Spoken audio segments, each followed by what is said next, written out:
Welcome to this webinar. This is a webinar devoted to reflecting on some of the issues that are around the exhibition on Looking East, St Ives, Artists and Buddhism. It's a great pleasure for me to be joined by Chris Stevens, who's presently the director of the Holburne Museum in Bath, was the head of British art at the Tate for, I hope he doesn't mind me saying, a long time, and was also the author of numerous books on St Ives artists, including, I think most recently, St Ives and the Artists in 2018.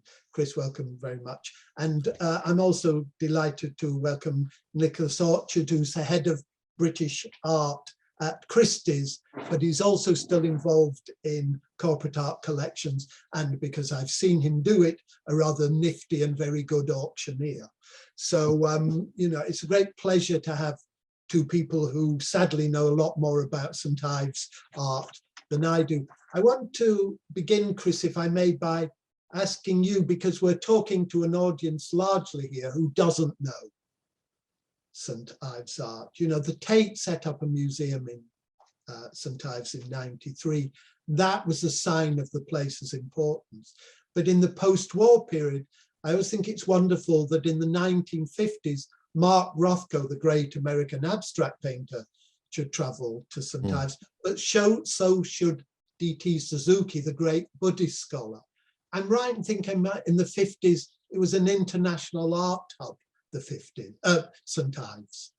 Yeah, that's right. I mean, St Ives was significant because in those years after the Second World War, it was, you know, arguably the leading centre for avant-garde, particularly painting, but also sculpture and craft.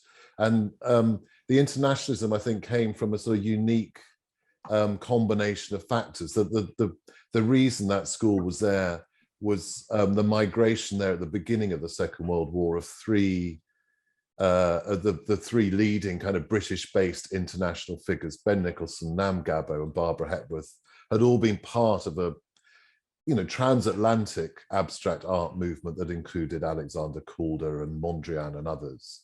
And around them then gathered a second generation of painters and sculptors who were the veterans of the war.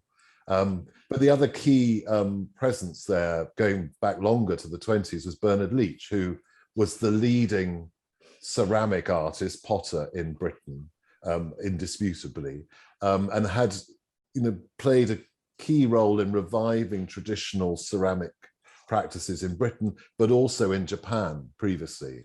And so he brought those kind of, I mean, famously, his most important book is East Meets West. And his life was dedicated to forging links between the Far East and Europe. And it's worth saying, of course, since we're broadcasting in Hong Kong, that Leach was born in Hong Kong. Indeed, yeah. And Nam Gabo is a Russian, as well as being a kind of British-based artist. So it really was a hub. I'm right, Nick, aren't I, in thinking that St Ives art is a recognisable kind of British art brand. Can you kind of position it in the market, both nationally and internationally? Yes, I can. I think they are an art brand. You know, in the post-war St Ives group of artists are heavily influenced by the American abstract expressionists, and Chris mentioned already Rothko as an example, and Garbo preceding that. But and I think in many ways they've slightly been in the shadow of the great names of American post-war abstraction, but actually many of these artists are fantastic individuals and artists in their own right, who produced bodies of work which aren't derivative, you know, have their own style and individuality and quality. You know, from an international perspective, it's very interesting that in that post-war era, particularly the late 50s, Britain maybe wasn't quite ready, you know, the public to fall behind and fall in love with abstraction in the same way the Americans. So many of their most successful exhibitions were by American gallerists in New York in that period. And so we see a lot of very, very good British St Ives abstraction sitting in classic American modern collections. So there's always a surprise coming out of America.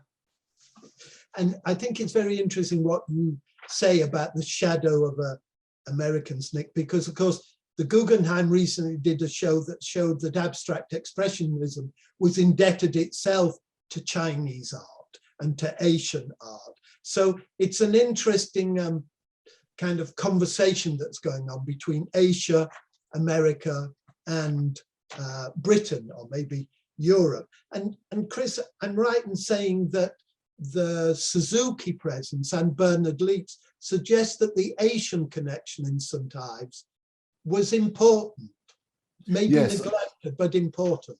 Yeah, I think both actually in American painting and in St Ives, there were a variety of kind of different sort of intellectual, not just pictorial influences that had kind of been written out of the histories, which became very sort of formalist. And certainly in St Ives, there was a great interest in Zen Buddhism, but other forms of kind of Eastern spirituality, and indeed sort of, kind of medieval European spirituality as well. There were, I think, no one was particularly, doctrinaire about it, though Leach was a follower of Baha'i, which he had, I think, learned from Mark Tobey, the American painter. But there was a sort of, as there was, in a lot of amongst European artists, interest in Zen Buddhism through Herrigel's book on art and the Zen and the art of archery. But equally, there was, I think, a desire to escape the kind of conscious mind and the ego. So often, in a number of cases with artists in St Ives, that interest in different forms of non-traditional spirituality were kind of, were sort of tied to also use of kind of non-traditional forms of narcotics. Well, listen, we'll come on to one of those narcotic takers later, but I think it's a very interesting idea about the Easternness, because Nick, I read recently, and you will have read it much earlier than I did, that China has now overtaken the UK as the second largest art market. And there's an interesting issue which Chris has just raised, which is if, as it were, the history of art now is beginning to make connections which were always there but neglected between British art and Asian art. And they're not only there in people from St Ives, but they're there in Michael Andrews, they're there in John Hoyland, they're very present. Do you think that will make a difference to the market valuation, given that, as it were, China is looking clearly to acquire more and more global art? It's bound to. I think it's a simple answer. It starts always, with a smaller level of interest, or maybe the greatest interest in the biggest names, and from there it evolves, and we're in that process of evolution. And it's moved very rapidly. So the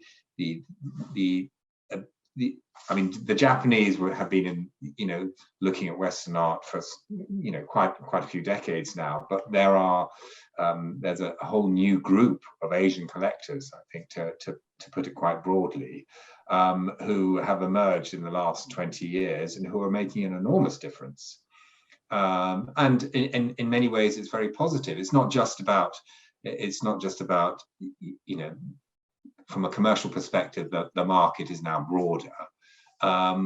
They are, as we're discussing, they're introducing their own aesthetic appraisal of these works into the field of collecting, and it adds a very different dimension, and an interesting one.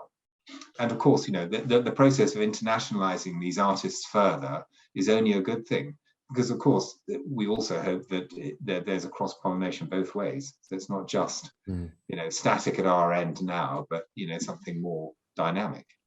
Chris? Yeah, no, I completely agree. I think there's a sort of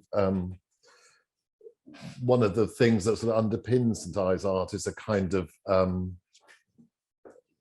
universalism to a certain extent. I mean, that what the artists were seeking to do was to sort of draw upon nature and natural process, as well as, you know, which is sort of influenced by those sort of interests in kind of, you know, a sort of loss of conscious thought and spirituality, precisely because they want to kind of exceed a sort of localist language and audience. And it's true, isn't it, because you've just mentioned kind of landscape, that landscape and nature, partly because of COVID, where place has become rather more important than many of us would have thought again, and landscape because of ecological concerns, both now seem at the forefront in a way they wouldn't have done 20 or 30 years ago, when the world was moving much more metropolitan, much more global. So is there a way in which the St Ives artists are likely to be seen now as forerunners of an interest in place, landscape, ecology, sustainability, do you think, Chris? Yeah, I think potentially, yes. I mean, I think something like landscape comes in and out of fashion. Sure. And, you know, when I started working on St Ives, it felt rather sort of anachronistic. There was a reason why, in the wake of the Second World War, you know, a generation of artists who'd been through that war and been in prisoner of war camp or whatever, wanted to, you know, go and return to a sort of simple kind of pre-modern life, and then make art that, you know, sort of mimicked and adopted sort of processes they could see in nature and the landscape. I think to kind of tap into a sort of a history that was deeper than the last, you know, 20, 30 years, given the awful things that had happened to them personally. And, you know, they were living in the shadow of the Holocaust and the bomb as well. And, you know, they went out of fashion in the 60s, partly because of artistic style, but also because, you know, the focus moved on to the cities of, you know, London and New York, particularly. For those people. But as you say, I think now, both, I think, the interest in the environment and nature and, you know, a kind of post-industrial existence, and also the ability to live in, you know, non-metropolitan places and still take part in metropolitan discourse, kind of, you know, feels that, you know, a new kind of version of St Ives could be imaginable. Does that make sense to you, Nick? Because Tate Liverpool soon is doing a big show called Radical Landscape. Now, Tate Liverpool 10 years ago would have run away from a show called Landscape. It's interesting. Do you think there's a way in which the market might have a kind of renewed interest in landscape painting, not as a traditional form, but as a kind of new model for thinking about the relationship between art and nature? Without a doubt. And I think, to your point, when you first introduced this just latest thread of conversation, you know, the environment is now thrust so much to the forefront of our consciousness that I think the landscape, in whatever variation we see it or it's portrayed, it's all about awareness. And I think the awareness of the landscape and our environment is very much something which is of the moment and important. And do you think it will have market reverberations? Is that possible to see? If I had a crystal ball, I know what I should do. But I think the answer to that is, I think it's very hard to be general about a comment like that and say yes, absolutely. And I think it's very subjective and dependent on the artist and the artist's interpretation of that subject. Another thing that makes them, as well as landscape, that makes them our contemporaries, is they moved from painting to sculpture to ceramics. Some of them even did what we might call mass work, or work that was industrially produced. And tablecloths and a whole range of things. And I suppose that also makes them feel like our contemporaries. Chris, once upon a time, they'd have probably been looked down for moving so promiscuously from place to place. But now, when Theaster Gates, who's just had a big show in Shanghai and so on, you know, the flavour of the month, they feel again very current. Yeah, I think there was locally, there was a sort of a desire to be kind of Catholic in taste. So one of the sort of great tensions within the St Ives network was between abstract and non-abstract art and craft and fine art. But as you say, a lot of people did move between different media. I mean, the thing that they always stuck to was, I think, a belief in sort of the importance of craft and the handmade, because that was part of that tapping into long traditions. And I think, but there was at the same time, you talk about sort of, they made, you know, I don't know, you know, scarves and designed scarves and table mats. And there was similar thing happened in the 1930s. And it was a sort of reflected a kind of financial need that artists couldn't survive simply on the market. But also part of that sort of great post-war desire for a new look. So artists and designers and architects were coming together as part of that kind of reconstruction, literal reconstruction of Britain. And Nick, you know, crafts and art go into different auctions largely. You know, do you think there comes a moment, I mean, certainly in contemporary art, one can find now ceramics in evening sales of contemporary. Do you think it's possible that the market is going to, as it were, upgrade what one might call crafts, but is the case, you know, when they first started making studio pottery in the 20s, if that's when it was, they didn't call them pottery or ceramics, they called them small sculptures. Well, to be honest, I have this way of putting you on the spot. Not really. I'm a strong believer that actually, you know, part of the problem, certainly within the world of the auction houses, is that we create these defined categories which maybe the public don't view in the same way, and so the danger is, because we handle, you know, the higher end of the market and have quite high profile, that it influences people not in a good way. And so I think actually, you know, there's absolutely a space for, you know, leading auctions of modern art to include ceramics and other types of three-dimensional artworks, which maybe might not be defined traditionally as, you know, paintings, drawings, or sculpture.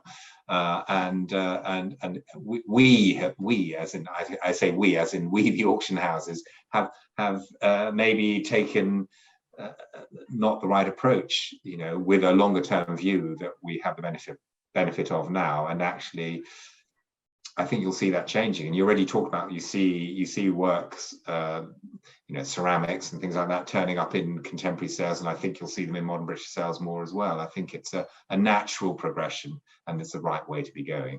And again, it taps into what one might call the Easternization of the world, since ceramics in Chinese culture, do you know what I mean, is the most revered, or amongst the most revered of all forms. I want, as we come to the end of this, to ask you to get out your crystal ball, which you told me you didn't have, Nick. But I'm interested from both of you, you know, this show is called Looking East. From both of your points of view, and I'm going to start with you, Nick, do you think the world is now looking east? Do you think we're at the beginning of some kind of epochal change that will move not America from the center of the world, but will make it more multipolar? Absolutely. I have no doubt about that. You know, we're on the journey at the moment, and from our perspective, when it comes to Western art, the Asian interest in Western art is typical of that insatiable desire to learn. And in fact, it would do us well to be more interested in our end, to learn more about the Asian arts in their entirety, which is a massive statement to make, and obviously a massive subject matter to cover. But yeah, I think the world, we are turning that way, and we're right to do so, because it's evolving and much more dynamic than maybe the rather more established Western art traditions that exist in Europe and in Americas. Chris? Yeah, no, I think that's right. I mean, this is really something I know nothing about, but hey, that I think, I mean, the irony, I think, is probably that the ability for us to, look eastwards more and vice versa is facilitated by a sort of a reduction in the sense of difference between us. So, there's an Easternization in the West and Westernization in the East that makes all, a sort of mutual appreciation exchange possible. But I think, it's not that new. One of the most interesting works of art I saw recently was a frieze David Hockney made of his garden in France over a year. And it's clearly inspired by the Bayeux tapestry, which is near where he lives. Done to commemorate the Battle of 1066. Exactly. But equally, everything he's interested in his new work and in the Bayeux tapestry, he identified in Chinese scroll painting 40 years ago. The absence of a single, point perspective, but also a single narrative moment, and so on and so on and so on. That sort of, a multi-perspectival view of the world across time is something he's been dealing with for decades. And he was, like many others, finding that in Chinese and other, Eastern Asian art that was sort of absent in kind of post-Renaissance European art. Chris Stephens, Nicholas Orchard, thank you both very much indeed. Thanks for that. Thank you.